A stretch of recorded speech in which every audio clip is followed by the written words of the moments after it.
Hola, bienvenidos a Mamá 411 Podcast, un espacio semanal en español que ofrece información, recursos y sugerencias para padres criando hijos multilingües y multiculturales, a cualquier edad y en cualquier parte del mundo.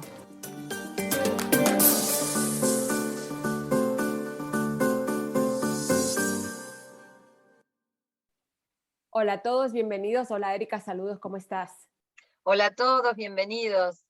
Hoy tenemos de visita a una mamá colombiana radicada en Francia. Ella es María Inés McCormick, fundadora del proyecto Curuba y Cocuyo, el cual ofrece herramientas para transmitir el idioma y la cultura a los padres colombianos que viven en cualquier parte del mundo. Y después vamos a ver de qué se trata ese proyecto. Así que le invitamos a conocer mejor la trayectoria bilingüe y multicultural de esta maravillosa madre y emprendedora colombiana. Bienvenida, María Inés. Hola Maritere, muchas gracias. Hola Erika, para mí pues es un placer estar aquí en este podcast, que yo la sigo desde antes como oyente, entonces pues estoy muy contenta de que hayan pensado en mí y en el proyecto para el podcast. Qué genial, bienvenida. Me encanta cuando nos encontramos de este lado también y siempre los motivamos a que se presenten y que nos contacten nuestros oyentes y que tengan ganas de participar. Así que ahora entro de lleno a preguntar y a conocer, entremos todos a ver quién es Marinés, de dónde llega Marinés y desde dónde nos contactamos con ella. Contanos un poco. Bueno, yo soy María Inés McCormick, yo soy colombiana, soy periodista y escritora de literatura infantil.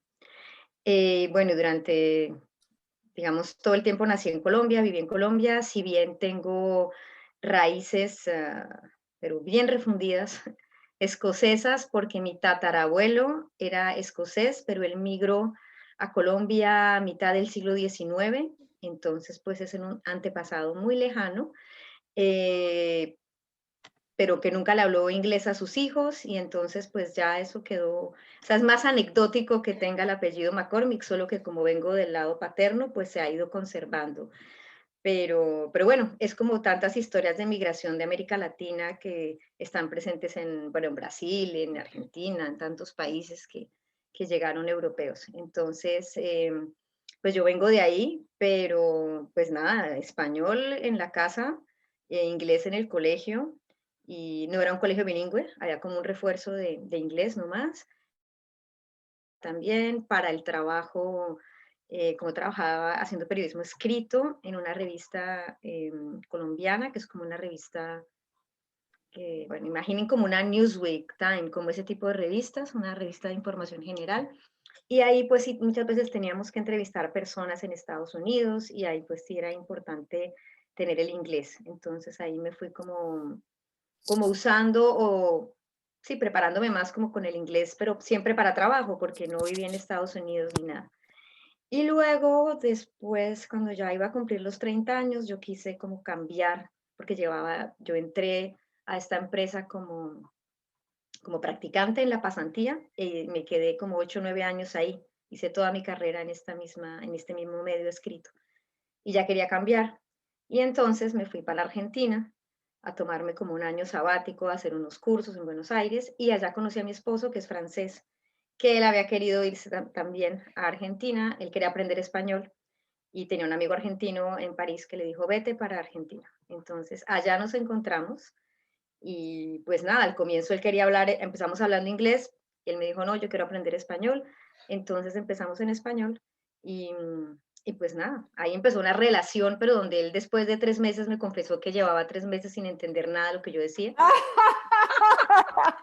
No Entonces me fue un digas. poco, sí, lost in translation, no, porque nos pasaron muchos desencuentros así, de que yo estaba haciendo un artículo para Colombia y le hablaba todo el tiempo de mi artículo y él decía, sí, y cuando salió el artículo publicado, yo le mostré en un kiosco en Buenos Aires la revista y él miraba la revista y me decía, ¿y tú por qué estás en esta revista? Y yo, pero llevo 3 meses diciéndote que estoy escribiendo y él ahí me confesó que llevaba 3 meses sin entenderme nada.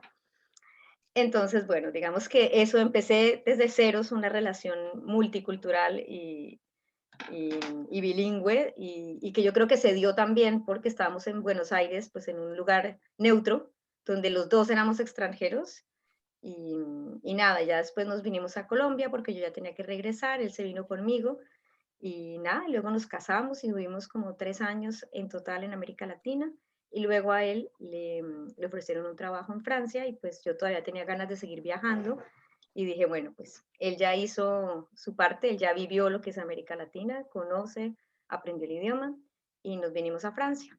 Pero en Francia, por el trabajo de él, también hemos estado cambiando mucho de ciudad.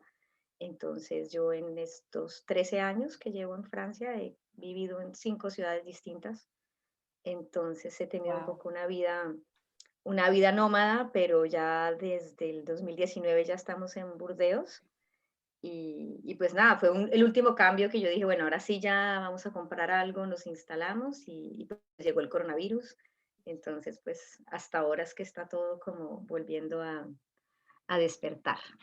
Eso Pero es lo bueno, que yo iba. llegué sin hablar francés, ¿no? Llegué sin nada de francés, entonces me tocó empezar de cero, como en la Alianza Francesa, y luego nos cambiamos de ciudad, y ya, pues en la universidad, en los cursos de aprender y pasar los niveles de francés, y ya, y buscar trabajo en otro idioma y todo, bueno, todos los retos que Qué conocen. recorrido.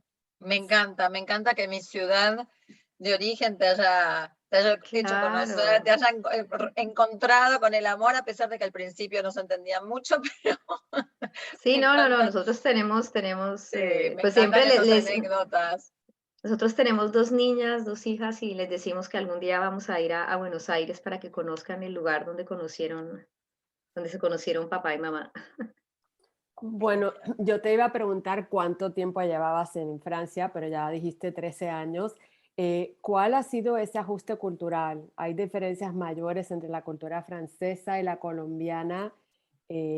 ¿Estás criando a las niñas conociendo todas esas culturas maravillosas que están, de ustedes que forman como pareja? Cuéntanos esa parte. ¿Cómo se balancea la cultura y los idiomas en la casa? Bueno, digamos que yo tengo como la suerte de que mi esposo ha viajado y vivió en América Latina, entonces es una persona como, él antes había vivido en Inglaterra como 6 años, entonces es una persona que le gusta viajar y tiene una apertura de mente, que yo creo que eso facilita también mucho las cosas, porque él nunca ha impuesto como en esta casa se come francés, aquí se hace todo a la francesa, no. Entonces, no hubo nunca esa oposición.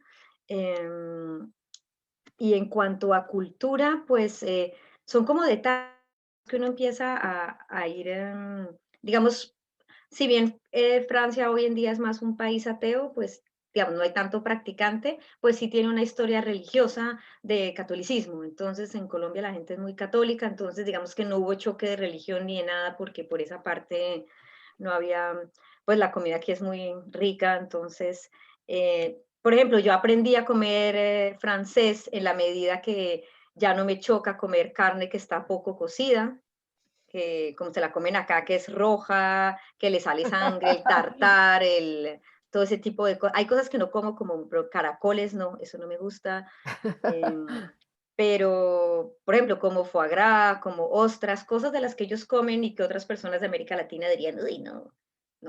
Entonces ya eso, em, pero no, yo diría que eso han sido pequeñas cosas, y yo reflexiones, sí, por ejemplo, con todo lo que dicen de los franceses, que si son sucios, que si no se lavan.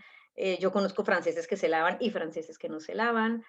Em, Tal Esos vez algo que me estereotipos, ¿no? sorprendió cuando Ah, llegué es que aquí en las casas tienen como el inodoro, el toilet en un cuartito, y el lavamanos está en otro.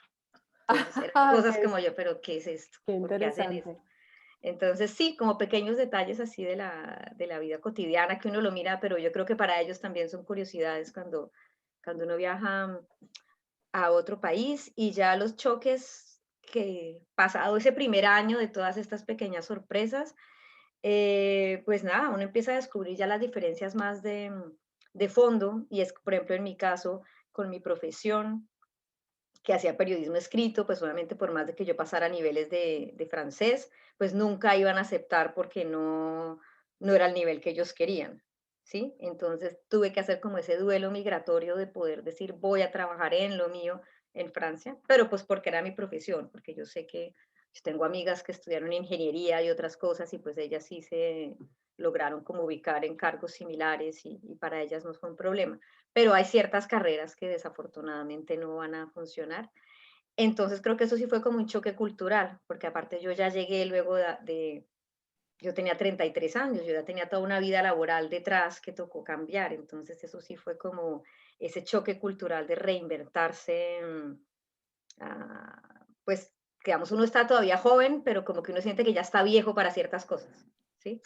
Sí, uno llega con, o sea, uno llega con un recorrido hecho que quiere poder, como, ¿no? Toda esa riqueza que uno fue recogiendo, quiere poder volcarla y esto que decís, ese choque en el cual te das cuenta que es muchas veces una gran frustración, ¿no? Decir, bueno, ahora me tengo que reinventar porque no tengo muchas otras opciones, ¿no? Claro, y yo creo que también el otro choque es asumirse uno como migrante, como extranjero, pues porque si uno siempre ha vivido en el país y solo ha viajado de paseo, pues uno va un tiempo y regresa, pero ya todas las cosas administrativas, los permisos, que tienes que hacer colas, que tienes que hacer esto, que incluso, por ejemplo, hasta que te salen hay ciertos trabajos que no puedes hacer si no tienes un permiso especial, entonces mientras ese papel sale, todas esas cosas te hacen sentir ese choque de que eres extranjero, te guste o no te guste, desde que pasas el aeropuerto internacional de tu país, eres de otra categoría.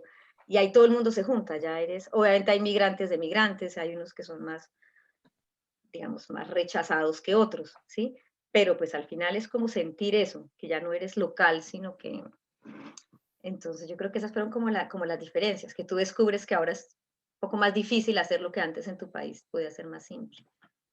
Y respecto de la crianza de tus hijos, que si bien no podés comparar Mm, cómo hubiese sido, ¿no? Pero esto nos pasa a muchos que que tuvimos y criamos hijos en otro país y que lo comparamos, entre comillas, un poco con lo que por ahí nos cuentan nuestros amigos, porque tampoco es la misma forma en la que nos criaron a nosotros, ¿no? Porque las cosas van evolucionando en todos lados, no porque uno se vaya, en tu país de origen siguen siendo iguales, pero ¿cómo, cómo lo ves? ¿Cómo te reconcilias culturalmente? Además son una pareja multicultural, así que creo que es interesante esa parte.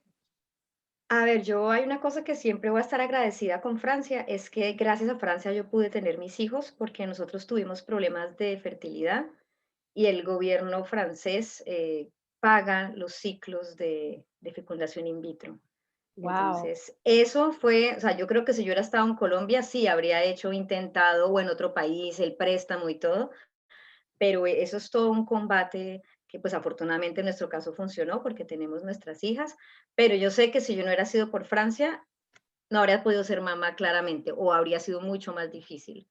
Entonces digamos que esa maternidad ya empezó como permeada por la cultura, por poder comparar lo que es estar en un país o en otro. Y ya luego en cosas prácticas, por ejemplo, en Colombia es como quizás mejor vista la lactancia, cuando yo dije aquí que le quería dar la teta a mis hijos, bueno, a mis hijas, eso fue mi suegra, pero ¿por qué? ¿Y eso para qué? Porque ya no lo dio. Entonces eran unas discusiones y mi esposo era, pero ¿por qué? Y bueno, al final mi esposo respetó esa decisión, pero fue muy, por ejemplo, todas las madrugadas era yo la que tenía que cargarme de la teta porque yo le estoy dando teta. Entonces él dormía porque decía, eso sí, yo me levanto, pero entonces deme un biberón. Entonces había y los médicos, si bien es cierto que yo estuve como con doctores y parteras que acompañan, respetaban mi decisión y decían, ok, está bien, pero como que decían, eso te va a durar 2 meses, 3 meses, porque vas a tener que volver a trabajar o vas a tener que hacer esto y la lactancia se va a acabar. Entonces, hay un poco más de apertura, pero sí, no es, digamos que hay apertura en la medida que te alquilan, el gobierno va a pagar por el alquiler del sacaleche en la farmacia y tú no pagas. Entonces, como que te dan unas ayudas para práctica, como los instrumentos, pero luego en la vida real como que la cosa no es tan. Entonces, digamos que en crianza fue eso y ya, pues la otra diferencia es que yo no tengo mi familia acá, ni mi red de apoyo, y como yo me he movido tantas veces de ciudad, pues obviamente yo hacía una red y la perdía al irme de ciudad. y la familia de mi esposo no vive en esta ciudad.